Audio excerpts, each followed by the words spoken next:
Like2Talk Podcast. Hello, thanks for joining the Like2Talk Podcast. I'm here with my special guest, Haji Mustafa Karim. Did I say that right? Yes, you did. Oh, yes. amazing. He is the founder of Muslim Marriage Services, and he's also a mental health advocate. So I'll first of all, let's get stuck in. I just want to know, why is it you decided to come up with a business, a marriage business, because I believe you were married 3 times, was it? Yes. Right, okay. So if you go into that and let me know. Sure. Basically, I had a vision in 2015 to build the safest marriage service ever built. Obviously, it took time to do that, and I managed to secure the name Muslim Marriage Services in 2018.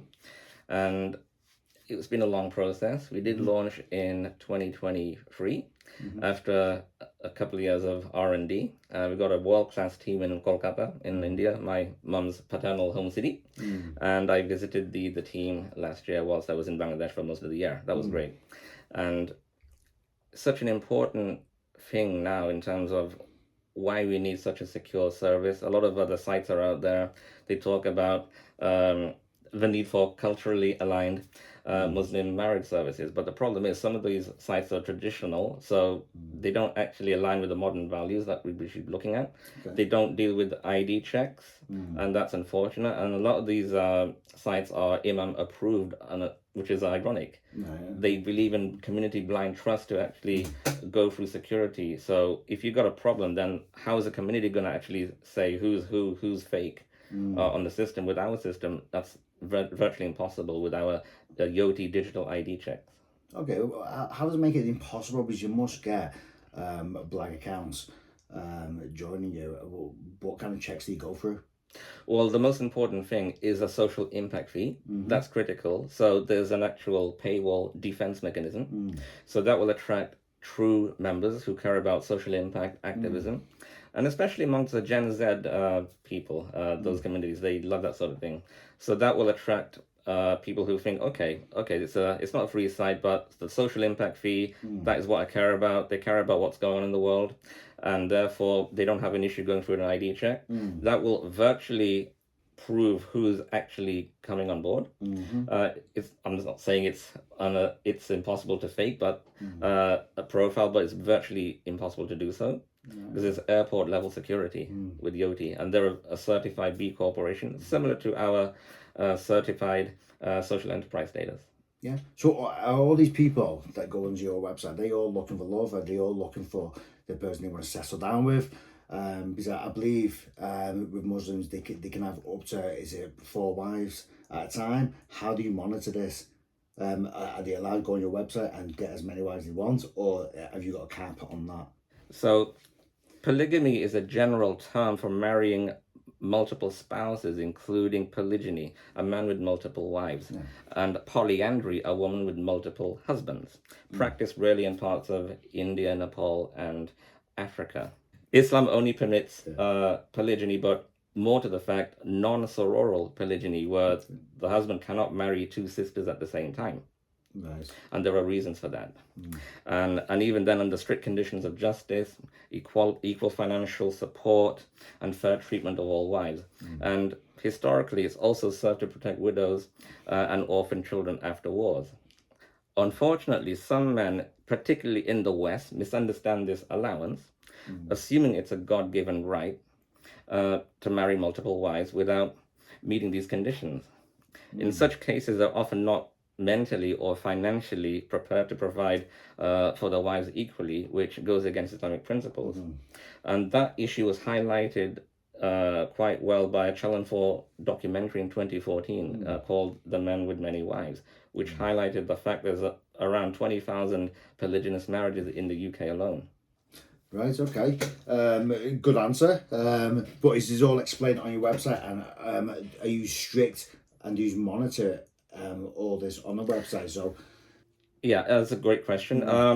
So for example, if a British brother or sister was looking to get married, they would clearly put down their marital status on the filters. So they could be single, they could be divorced, but they cannot be looking for a polygynous relationship. Okay. But for example, if somebody was from Bangladesh, where I'm from, then that's a different matter because that's allowed. But it has to be clearly stated, and you have to follow the law of the land in which you live. Yeah. That's the only way that we can monitor it. But the key thing is the ID checks will minimize any kind of fake interaction regarding that. Right. Okay. And in terms of the platform itself, what sets it apart from? I know you mentioned all the security checks, things like that, but what actually sets the platform apart from the other marriage sites or other dating websites? What actually sets it apart? I do know you did mention the security, but Yeah, is there anything that's else? a great point. Yeah. Security is only one aspect. So we're the world's only certified social enterprise Sharia compliant marriage platform. We've got a female Sharia scholar on our Guardian Council, and she's also a well-known global family solicitor as well. So with our Guardian Council, that is key to have complete oversight of the organization. It's accountable. So it's not just one of those mainstream marriage apps or dating sites where you can't actually speak to anybody. You can actually speak to me. I do handle the communication at the moment until we get a team to do that. So that's key. People can reach out to me personally. In terms of other aspects, being a social enterprise, 50% of our profits, when we will start making that hopefully in the near future, will be either donated to charity or be reinvested, and that is a law that we have to follow. We've got a couple of other new technologies, Dynamic Guardian, spelt with an IQ, as in dynamic, but that is really about letting the guardians monitor the whole system. They can actually see what their own family members are doing, and even the other party. They can even check the video profiles. They can discreetly join on video calls as well. We've got Profile Shield as well. That's really important if you want to share your profile securely with any member on our system, again with optional guardian approval. Right, okay.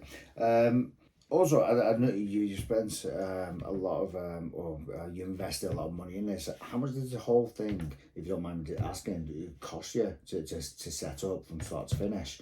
Or is it completely finished now, or are you still doing any checks on it? It's a great question.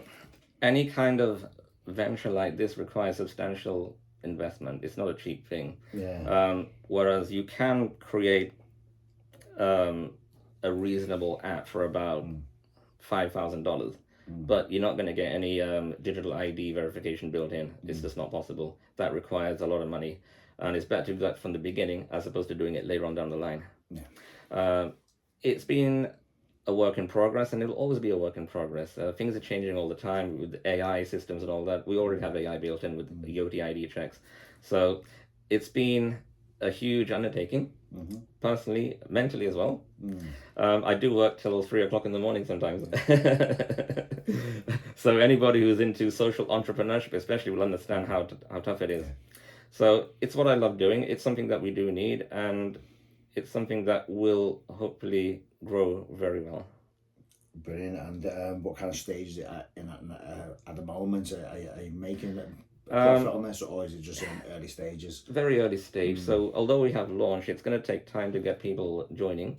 We're up against other people, whether we like it or not. There's competition within Muslim apps. We don't need to compete. We're beyond that. It's about having a different philosophy in terms of what a social enterprise is about. Most people don't know what it is. Yet social entrepreneurship was very prevalent in the Islamic world 1400 years ago. We've sort of regressed in terms of understanding what business is. Yeah. Okay. And have you looked at men and their mental health? Because I know there's an increase in mental health now.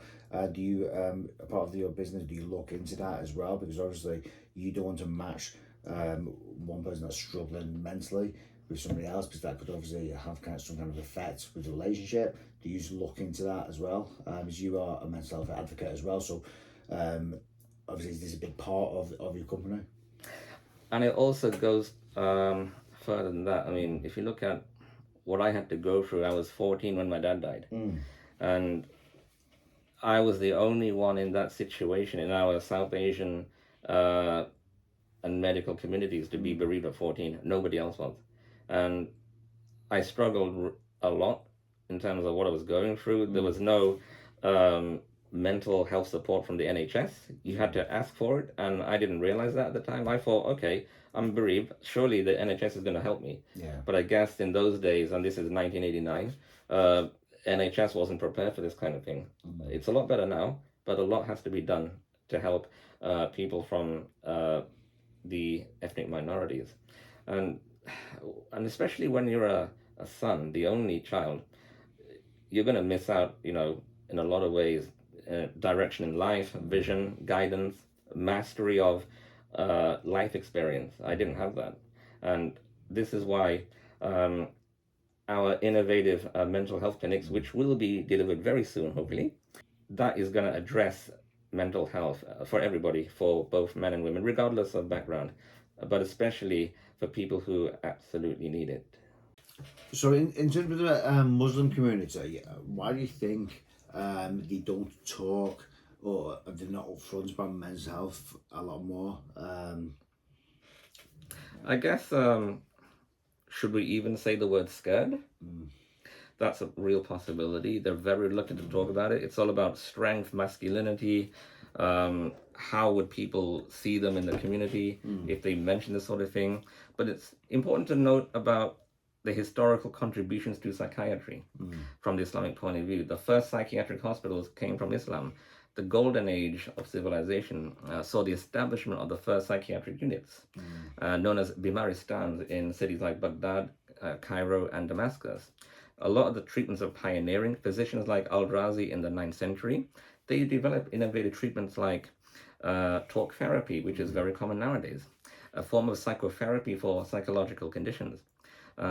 There was sound and music therapy, ironically, utilizing music and natural sounds, including Quranic recitations to calm patients. Aromatherapy, using fragrances as a therapeutic tool. Diet and medication was important as well, providing balanced diets and medical treatments. Occupational therapy, engaging patients in various activities. Rejection of demonic explanations. So unlike some European societies of the time, Muslim scholars like Al-Razi and Ibn Sina viewed mental disorders as physiological and psychological conditions and not due to demonic entities. Right, okay. And in terms of mental health, because you're from Bangladesh, were you brought up here? I was born in Bangladesh. Okay. My formative years were spent between both countries. I went back to Bangladesh in '82, lived there for about a year, came back. So it's in and out. Because I believe mental health is worse in Asia. Well, compared to here. What's your take on that? Well, if you look at, for example, South Korea, it's number 12 in the world for suicide. Japan's 49 in the world. And who would have thought Japanese people would have such terrible mental health issues? They do, unfortunately. In 2017, more than 4.1 million Japanese were diagnosed with mental health issues. And they are the most psychiatrically hospitalized people on a ward capita basis, which is unbelievable. And if you look at suicide globally, 70% are males aged 20 to 44. So you just wonder, why is this not being talked about? From my research, the Japanese government actually implemented a ministry of loneliness to combat this situation, especially for people who are leaving their jobs perhaps after 6 months out of a job, and that's really bad. They've got other crisis centers opened up, from what I understand, but there's a lot more to be done. Unfortunately, with the very high work ethic in these economically developed countries, they're also putting the health of the workers at risk by having a very, very high work ethic. And that's the irony. There needs to be a balance, and there isn't. Well, I do find it hard to believe, because if you look at the Japanese community from an early age, they are pushed to eat right, the diet has to be perfect, even in school there's no processed food, because a lot of the mental health is just caused by what you consume, what you're eating. Obviously there are other factors as well, but it's just difficult to believe that the Japanese community is suffering more than any other. And that's the irony. And I mean, I've actually been to Japan in 2012, and I saw how hard they work. And I credit them for working diligently, professionally. However, you don't see what's going on in the background. Yeah. Nobody knows what they're feeling inside, or the pressure to perform 100%. At least we're talking about it in the West. Yeah. They don't. Mm. Why not? Yeah. According to NHS Digital, 3,307 Pakistanis, 3,407 Bangladeshis, and 2,195 Indians from 100,000 of their own community accessed mental health support. And that was, I think it was in 2021. That's really shocking. So that's just in Britain. So you can imagine how bad it is in back in Bangladesh and other countries. So if you look at Southeast Asia, more than 39% of global suicides are attributed to South Asians. Do they have the support over there though? I don't think they do. Right, okay, and I know we're more aware of it because obviously there's other things in place. You've got Mental Health Week, month, but I don't think they have it in Asia anyway. So are they actually aware of how severe it is? I know you've got the stats, but is the government doing anything to help them or? Certainly in Bangladesh, I was actually involved with helping somebody out. They contacted me directly, actually, when I was in Bangladesh. Ironically, they heard about what I was doing through my website, and I managed to meet them in Dhaka, and I spent the best part of 3 to 4 months actually attending their own session. And that's trust. For somebody that doesn't see me or doesn't even know me, what does that tell you then about what we're trying to do? We're trying to help people. And the mental health aspect, it's not well known really. If you look at, let's say, for example, autism, people think that's a disease. It's not a disease. They think it's to do with something like that. It's completely different, but it does affect a lot of people. And that's also related to mental health and how it's being addressed properly now in Bangladesh. There are more facilities opening up, but there's not enough. Can't comment for other countries around South Asia because they've all got different dynamics involved. But yeah, at least Bangladesh, they're opening up. But regarding the help required, there's still a lot to do. And there's still a lot to do in Britain even. People don't talk about it. So it's a global thing. It's not just happening in the West, it happens everywhere. Yeah. And one of the main reasons for mental health is people. It's hard to deal with people, marriages as well. They end up in divorces. So in terms of the divorce rates globally, how do you look into that for a part of your business? Because obviously, I assume a majority of them are going to be people that have divorced, so they'll be trying new ways of meeting people. So yeah, do you want to discuss that? Sure. The problem with divorce, let's take it from a North American and British angle. So if you look at the general divorce rates in North America and Britain, you're looking at around probably over 40% in North America and around 40 to 42%, give or take, in Britain. So that's the general wider population. So that is equivalent to what's going on in the Muslim communities. Why are none of the other Muslim marriage apps, I should say, mentioning this? Why don't they? They're looking at operational scale. They want people to join. They don't want to talk about the bad bits, but we have to talk reality. This is what is happening. People are getting married 2 or 3 times. I know a lot of top tier families who are struggling with marriage and divorce. People in my own community, they're struggling. What are they not getting out of it? You know, are they getting any support? Who knows? Not telling me about it. Even my close friends won't talk about it. Why? Yeah, it's a very difficult subject because the way I see it is, men do talk, but people aren't equipped to hear it. A man will go to the friend and discuss the struggle. They'll just joke about it, brush it off, because they're not equipped to deal with it. Even when you go to work, talk to your manager, they don't want to know. They'll just find an excuse to get rid of you because it's too much paperwork. That's what's happened to me in the past. I mentioned I was struggling, and now they found a way to get rid of me anyway. So I do believe people do talk about it. It's just that they're not talking to the right people. They need to talk to a professional that's equipped to it, and that'll help them. Yeah, what's your take on that? It's a great point you make, because you have these EAP programs, and that's just for the sake of it. I think in a top class company, then you're most likely going to get help properly. in a SME, how many small businesses can actually afford services like that, or even refer you to the right people? You just wonder why there aren't any more MHFAs. It's ridiculous. And the thing with counseling in Britain, it's not a regulated profession where it is in America. So even if you're a life coach, you have to be regulated. You've got to be certified. Yeah. That's not the case in Britain, where traditionally these professions were considered voluntary. Yeah. So there needs to be a proper dialogue on the need for counseling and coaching, etc. So yeah, there's a lot of issues, and we can talk about why men in particular do suffer from that. So let's go into that.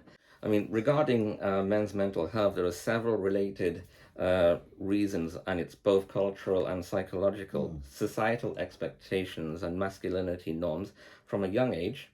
Men are often taught to be strong, tough it out, or not cry about it, have a stiff upper lip.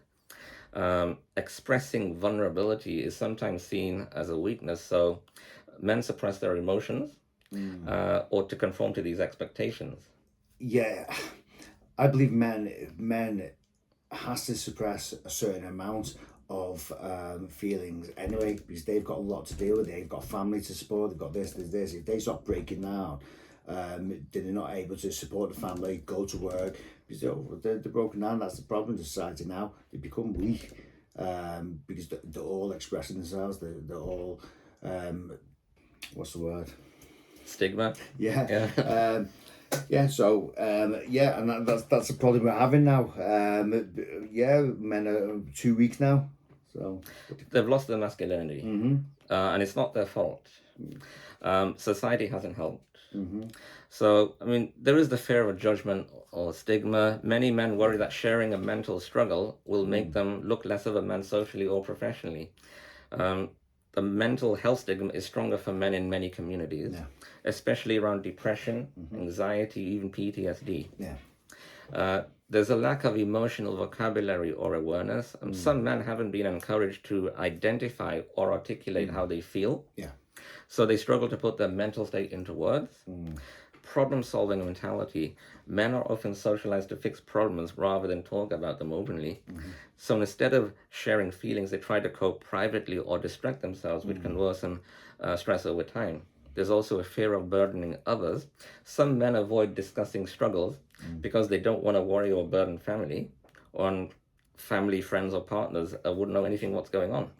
Limited support systems. Men are less likely to discuss these issues with their friends, whereas women don't have that issue. They have their own girlfriends, they have an inner circle. Men don't have that kind of close-knit community, so they're going to struggle more. There's the cultural religious pressure. So in certain communities, including some Muslim majority ones, men may feel extra pressure to be providers, maintainers, leaders of a community, which can discourage allowing to show their vulnerability. Yeah. So, in terms of your Muslim marriage services, how does it address these kind of issues on any kind of level? So obviously you go through all these checks, things like that, but how do you manage this? Regarding your business, so you're looking at all these about the mental health and that. How did your service manage it or address these issues? It's a good point. With mental health, that's not something that we can see from a profile. No one's going to really put down, I suffer from XYZ. Otherwise, they're not going to be seen. They have to be open about it with their prospective or potential partner and discuss it internally with them. And get the family involved. And unfortunately, a lot of families do hide a lot of these facts. And it only comes out later on after marriage. And that can lead to a lot of issues like divorce, unfortunately. So this is why hopefully our innovative upcoming mental health clinics, which we're going to hold once a month, and we're going to have for men and women one-on-ones. That's going to hopefully resolve these situations. Yeah, it's just going to be online, or is it going to be a classroom situation? It's all online. Brilliant. And how are you going to set that all up? Is it just like you're just going to be talking through it, and then you're going to have people calling in, or we're going to have issues? It's a great point. We're going to have a general workshop every month. We are currently onboarding a doctor of counseling psychology to actually deliver these clinics, because that is something we absolutely need, and they are very well versed in said area. Sounds like your business is looks at everything, and We try. yeah, awesome. Right, so I think we've covered most of all the things that I've got, because I've done a lot of research on your company, and I think we've covered it all. There's one thing I should mention.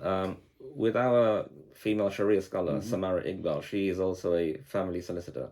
So her office is based in Manchester. She's got other offices in Middle East. She deals with family issues, divorce, prenups and stuff like that. So that also reduces the stress involved in terms of getting married. It also reduces the likelihood of mental health issues coming around.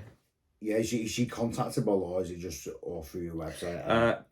I mean, she gives the guidance in terms of what the Guardian Council should be doing. But of course, I mean, she can be contacted on LinkedIn. Being very busy. The first protocol would be to me, or our general email, which is on the website, and then I can forward any questions to Samara or the Guardian Council members if appropriate. Yeah. Okay, brilliant. To me, it sounds like your service is more than a marriage service. It's a community, and you just keep it up. You support some people that are struggling and helping people get together. It just sounds awesome. It's a holistic framework.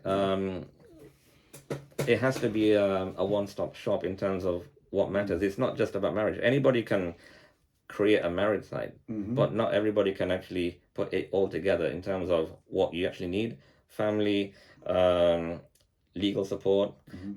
We're actually onboarding a new law firm to have Sharia planning services in terms of inheritance. That's critical pre and post marriage. Most people don't do that. They don't look at what you actually need. A will, for example, during a marriage, or even a lasting power of attorney. These things are critical in marriage. Nobody's addressing this. We are. It's a complete holistic way of doing things.